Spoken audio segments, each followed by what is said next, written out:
Atenção! Começa agora uma teleaula de Ciências do Ensino Fundamental. Você vai assistir a teleaula de número 33. Bons estudos!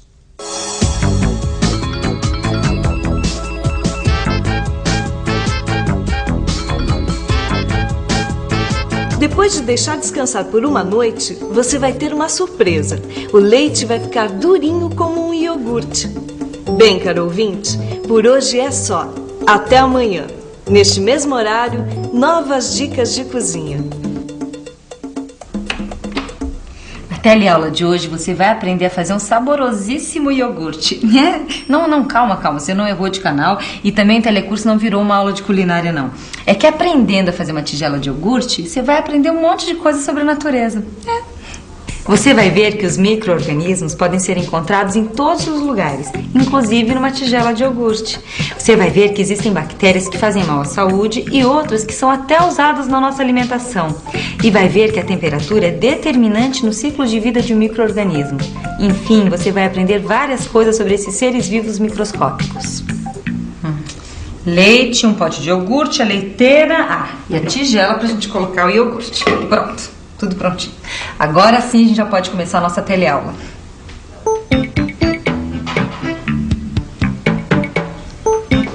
Vamos ver. Ferva o leite. Bom, já fervi. Espere que ele amorne. Tá bom. Despeje numa tigela.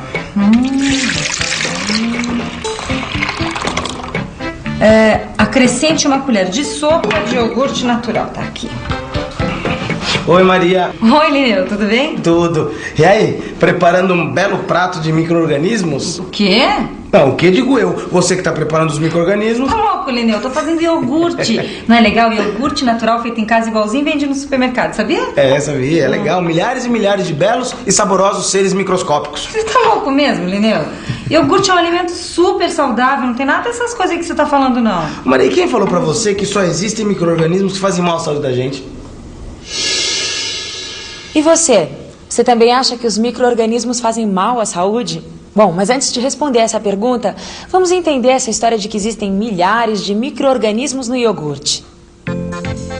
Os micro-organismos são seres vivos que podem ser encontrados em todos os lugares. No nosso organismo, no ar, nas plantas, nas matas e até nos alimentos. Enfim, em todos os ambientes do planeta. Como a gente já sabe, eles são tão pequenos que só é possível vê-los através de instrumentos especiais, como os microscópios. No iogurte a gente encontra um tipo de micro-organismo chamado lactobacilo, um micro-organismo com uma missão muito especial. São justamente os lactobacilos que dão essa consistência meio durinha no iogurte. Os lactobacilos se alimentam do açúcar do leite e produzem uma substância azeda chamada de ácido lático. E é o ácido lático que faz com que se formem grumos no leite, dando essa consistência do iogurte. Por isso, graças aos lactobacilos, o iogurte é tão gostoso. Como é que é? Lactobacilos, Maria, mas não precisa fazer essa cara de horror, né? São micro-organismos que não fazem mal nenhum à saúde da gente. Sei não, viu? Essa história de micro-organismo que não faça mal à saúde, tá lembrado da cólera? Não, mas é que existem vários tipos de micro-organismos diferentes. Alguns fazem mal à saúde e outros a gente até utiliza na nossa alimentação. O lactobacilo, por exemplo, é uma bactéria que é muito diferente da bactéria da cólera. Não faz mal nenhum. Quer dizer que esse tal de lactobacilo é uma bactéria? Bactéria, sim. E mais, como todas as bactérias e os outros seres vivos, os lactobacilos vivem se reproduzindo. Quer ver só? Nessa ilustração dá pra ver direitinho. Como você tá vendo, o que era uma bactéria no começo, agora já são duas. A bactéria se dividiu formando novos seres vivos. Ou seja, onde antes existia um só ser vivo, agora já existem dois. E é exatamente isso que acontece com os lactobacilos no leite. Eles se reproduzem formando iogurte. Quer dizer que nesse exato momento tem um monte de bactérias se dividindo aí? Isso, bactérias vivas, comendo, se reproduzindo e morrendo. Agora, só os lactobacilos que dão essa consistência pro iogurte. Nenhum outro micro-organismo. Agora, você sabe por que só tem lactobacilos aí? Ficou na dúvida? Então vamos pensar um pouco. Vamos pensar um pouco. Bom, como a gente sabe, o leite tem que ser fervido para evitar que isso aconteça. Quer dizer, que os micro-organismos cresçam. Mas também isso não é segredo para ninguém, né? Porque qualquer cozinheira sabe que o leite tem que ser fervido. Por isso que nesse meu iogurte só tem lactobacilos, que eu coloquei quando eu misturei o iogurte. Olha, Maria, isso que você está falando é interessante, porque a temperatura altera e muito a vida dos micro-organismos. Fervendo o leite, os micro-organismos morrem. Mas em locais quentes e úmidos, eles se reproduzem com mais facilidade. E você sabe por quê? Quando nós fervemos o leite, criamos um ambiente com uma temperatura muito superior àquela que os micro-organismos aguentam. Assim, os micro-organismos que estavam no leite morrem. Olha só, aqui nessa revista tem um exemplo interessante de um local com temperaturas bem adequadas para os micro-organismos. É uma floresta úmida e quente, onde os micro-organismos vivem em uma temperatura quente o suficiente para se reproduzirem muito rápido, mas não quente o suficiente para que morram. Dá só uma olhadinha. Nas florestas quentes e úmidas, os animais mortos e restos de plantas apodrecem muito rapidamente. Afinal, na umidade e no calor, os micro-organismos, que são os responsáveis pelo apodrecimento, estão em um ritmo frenético, reproduzindo-se muito. E como consequência, o apodrecimento dos seres vivos é bem rápido. Ah, então é por isso que aqui na receita diz pra gente cobrir a tigela com panos e colocar o iogurte descansando durante uma noite num ambiente bem protegido. É isso aí, Maria. Cobrindo com um pano e deixando a tigela num local que não tome frio, a gente cria um ambiente ideal para os lactobacilos se reproduzirem bastante. Porque por enquanto tá parecendo mais um leite engrossado, né? É. Mas também os lactobacilos ainda não tiveram tempo, nem um ambiente adequado para se reproduzirem. Eu vou colocar a tigela aqui dentro do armário, mas pode ser também dentro do forno. Desligado, claro. Claro que desligado, né? Agora amanhã, depois de uma noite num lugar bem quentinho, o meu iogurte vai estar irresistível. Você vai ver só. Mas e nos ambientes frios? O que será que acontece com os micro-organismos? Vamos pensar um pouco? Se nos ambientes quentes, como uma floresta, os micro-organismos estão no ritmo frenético, em um local frio eles têm um ritmo de vida muito mais lento. E, consequentemente, o apodrecimento dos seres que morrem em um local gelado, como a Antártida, também é mais demorado. Tá aqui a prova. Esse animal tem mais de 1 século e ainda não apodreceu. E nas geladeiras? Você tem alguma ideia do que acontece com os micro-organismos? A resposta está aqui nessa matéria sobre micro-organismos.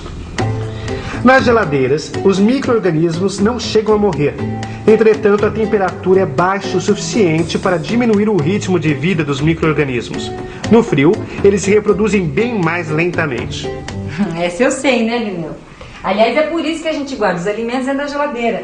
Porque aqui dentro é mais friozinho. Então os alimentos demoram muito mais tempo para estragar do que se estivessem fora dela. Tá vendo esse mamão aqui? Já estragou. 2 dias fora da geladeira, ó, tem que jogar fora. Nossa, mas a senhora tá entendida em micro-organismos, né? Ah, não é porque eu parei de estudar que eu não sei um monte de coisas, né, Lineu? E tem mais, viu? Aposto que essa água aqui tá cheia de micro-organismos. É, de fato, se os micro-organismos estão em todos os ambientes, eles também estão numa gota de água. E nos mais diferentes ambientes. Na água depositada num tronco de árvore, no mar, numa poça d'água e até mesmo na água de um vaso de planta. Com um microscópio, a gente pode ver uma variedade incrível de micro-organismos que vivem nadando numa gotinha de água. Tem uma outra coisa super interessante sobre micro-organismos que eu estava lendo aqui nesta revista. Imaginem que até 400 anos atrás, bem depois que Cabral já tinha chegado no Brasil, a humanidade só conhecia os seres vivos e a natureza que podia ver com os olhos. Quando foram inventados instrumentos que aumentam nossa capacidade de visão, começamos a descobrir todo o universo com o qual convivíamos, mas desconhecíamos. Então quer dizer que podem existir um monte de coisas que o homem ainda não conhece? Claro que pode. E o mais interessante é que o homem vem descobrindo que pode existir seres vivos tão pequenos que a gente não consegue enxergar se não for através dos microscópios. Eu acho que essas descobertas servem para mostrar que a gente sabe muito pouco. Até um professor que nem você tem muito que aprender, viu, Lineu? É verdade. O jeito é estudar cada vez mais, porque só assim a gente vai ter uma ideia do universo em que a gente vive. E que tal começar revisando tudo que a gente viu na teleaula de hoje? E atenção, se liga aí que é a hora da revisão. Na teleaula de hoje, você viu que micro-organismos são seres microscópicos. Viu que os micro-organismos, assim como todos os outros seres vivos, também se alimentam e reproduzem. Viu que os micro-organismos podem causar doenças ou serem utilizados na nossa alimentação. Viu que podemos fazer iogurte usando apenas leite fervido e um pouco de iogurte do supermercado. Viu que nas temperaturas baixas o ritmo de vida dos micro-organismos diminui. E viu que os micro-organismos estão relacionados com o apodrecimento dos alimentos e dos cadáveres. Então, como a gente está vendo, tem muita coisa para aprender sobre a natureza e coisas super interessantes. Para saber mais, o jeito é estudar bastante, lendo as apostilas, mas também livros e revistas. Até a próxima!